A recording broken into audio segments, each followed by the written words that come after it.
है शंका कऊ दुश्मन की, तो दावा करो हरे डारो।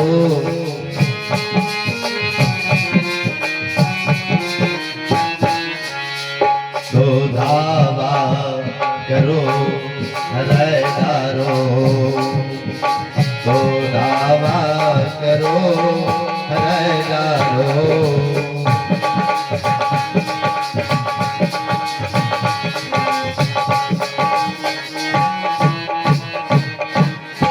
और अगर कोई तन में रोग भयो होए तो वैद्य के पास जाइए, दवा कराओ।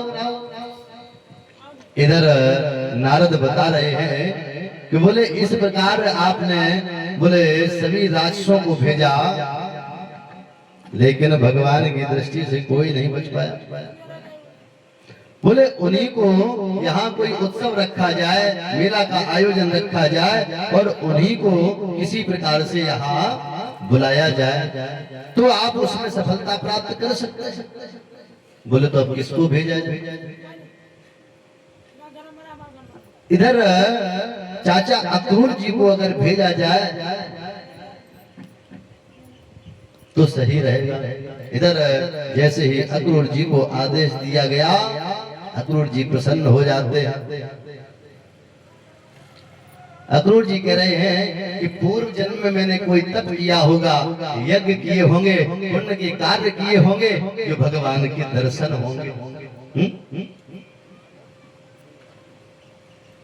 भाई जीवन में जो भी हमें प्राप्त होता है, सुख दुख जो भी है, वो सब पुराने जन्म के अनुसार ही हमें प्राप्त होता है। धन संपत्ति संतान कुल योनि एरिया रिश्ते।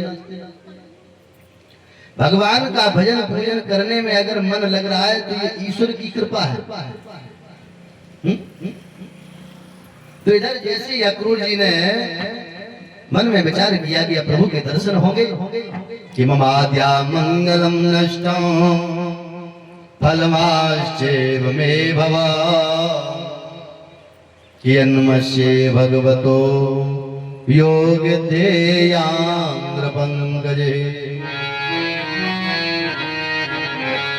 विचार कर रहे हैं कि कहीं उपेक्षा तो नहीं करेंगे, लेकिन भक्त वांछा कल्पतरु है, विश्वास है कि दर्शन देंगे। जैसे थोड़ा आगे बढ़े तो मृगों का झुंड दिखाई दिया। जब मृगों का झुंड दिखाई दे तो शुभ शकुन माना जाता है। बछड़ा अगर गाय का दुग्ध पान कर रहा है तो शुभ शकुन माना जाता है। वैसे ही अक्रूर जी कह रहे हैं कि दृश्यामिनूनम सुकपोल नासिकम, बोले तोते जैसी नासिका दिख रही, कि स्मदावलोकारुणगंजलोचना,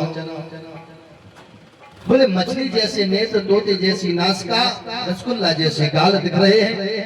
कि मुखम मुकंदश गुणारकाव्रतम, बोले होठों पर मंद मंद मुस्कान।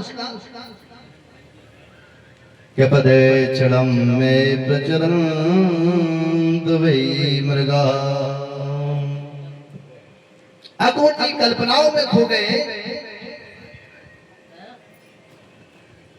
और जैसे रथ लेकर आगे बढ़ते हैं समाधिस्थ हो जाते हैं, और 4 कदम फिर आगे बढ़ते हैं तो फिर समाधिस्थ हो जाते हैं।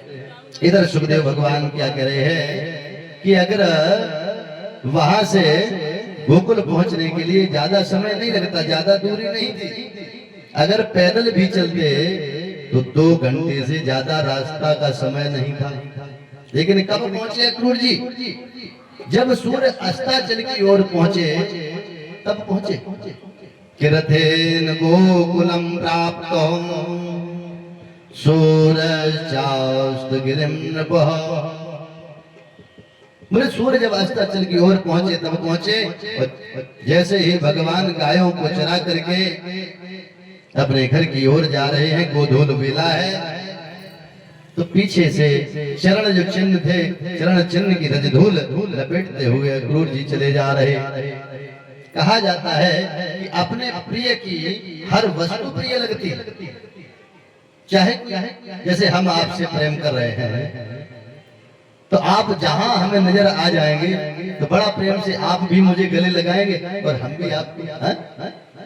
तो अपने प्रिय की हर वस्तु प्रिय लगती है। इधर वैसे ही है, दोनों भाई कृष्ण और बलराम गाय को दोहने के लिए जा रहे हैं। इधर से कृष्णम रामम च व्रजे गोदोहनम गतो अपेत नीलांबरधरो शरदंबरुहेक्षणो। बोले श्याम वर्ण पर पीतांबर और गौर वर्ण पर नीलांबर ऐसे मानो प्रतीत हो रहे हैं जैसे शरद पूर्णिमा पर दो चंद्रमा प्रकट हो गए हो। जैसे अक्रूर जी को देखा गले से लिपट गए, बोले चाचा जी आ गए, चाचा जी आ गए, गदगद हो गए।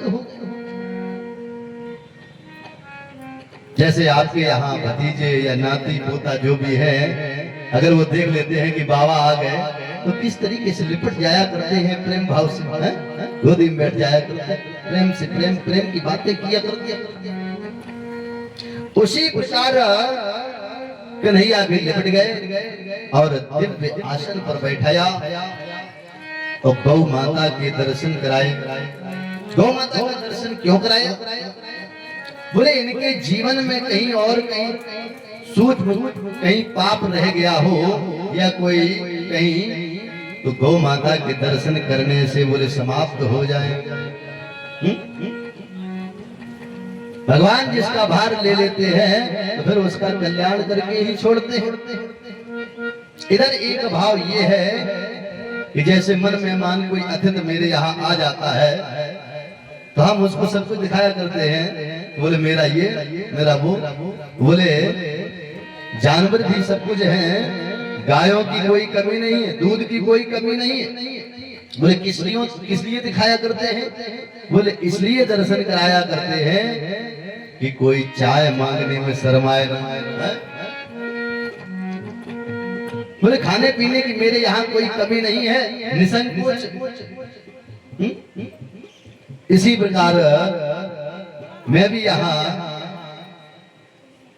18 तारीख को शाम के आ गया था। उस दिन से मैं देख रहा हूँ कुछ मेरे परिचित जी जो हैं बड़ा सहज सरल स्वभाव के हैं और उनके साथ जो आप लोग हैं सभी लोग सरल स्वभाव। तो कोई खाने पीने की इच्छा ही नहीं हो रही कि मुझे ये प्राप्त हो जाए या वो प्राप्त हो जाए। जब प्रेम से लोग मिलते हैं, बैठते हैं, श्रवण करते हैं तो खाने पीने की कोई इच्छा नहीं। मिल जाए तो ठीक, नहीं मिल जाए तो ठीक। कहा जाता है कि जहाँ प्रेम होता है वही आनंद बरसता है। तो हमें तो समझ में नहीं भी आया कि इतना समय कैसे बीत गया। इसी प्रकार कन्हैया अक्रूर जी का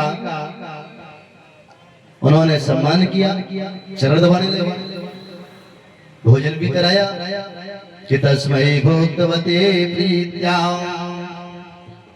कि राम परम धर्म वेद मुखवासेर गंधमाले पराम प्रीत विदात्मनः। जब भोजन आदि पा चुके तो पान इलायची उनको ग्रहण कराया और जब चरण दबाने लगे तो मार्ग का सारा परिश्रम चला गया, श्रम चला गया, थकान चली गई। कहा जाता है कि जब हम धूप में निकलते हैं, तपते हैं, जब पसीना पसीना हो जाया करते हैं तो कहीं वृक्ष की अगर छाया प्राप्त हो जाए तो कहते हैं बोले श्रम चला गया, थकान चली गई। कहा जाता है कि जहाँ भगवान की कृपा हो, आश्रम क्या है भाई, संतों के आश्रम जब पहुंच जाते हैं तो आनंद की विभूति प्राप्त होती है।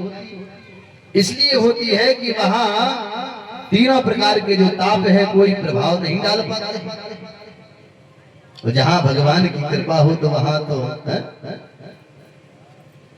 भक्त जितना सोच नहीं सकता उतना किंकर से किंकर कार्य कर डालते हैं प्रभु।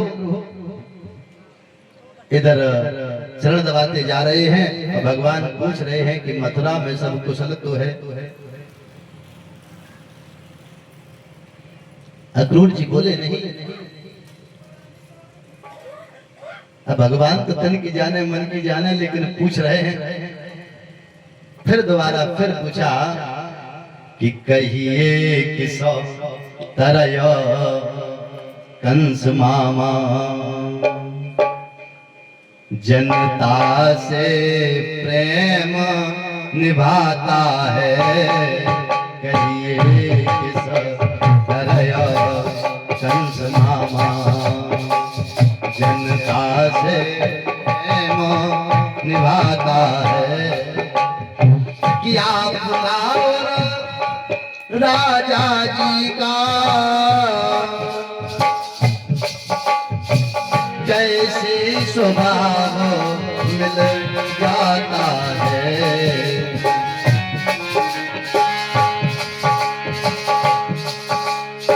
कि आना किस कारण हुआ यहाँ,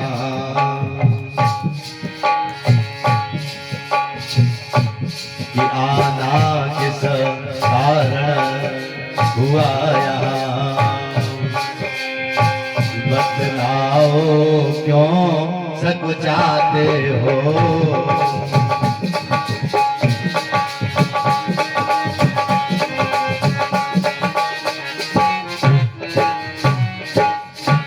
कि क्या समाचार मामा जी का है, क्यों भेद नहीं बतलाते हो।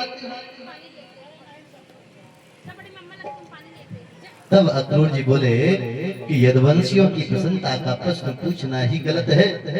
कंस के रहते कौन सुखी रह सकता है। कि किम नून केवलम प्रचे एदमाने गुलामे, कि कंसे मतुलनाम्यं को स्वानां प्रजासु च।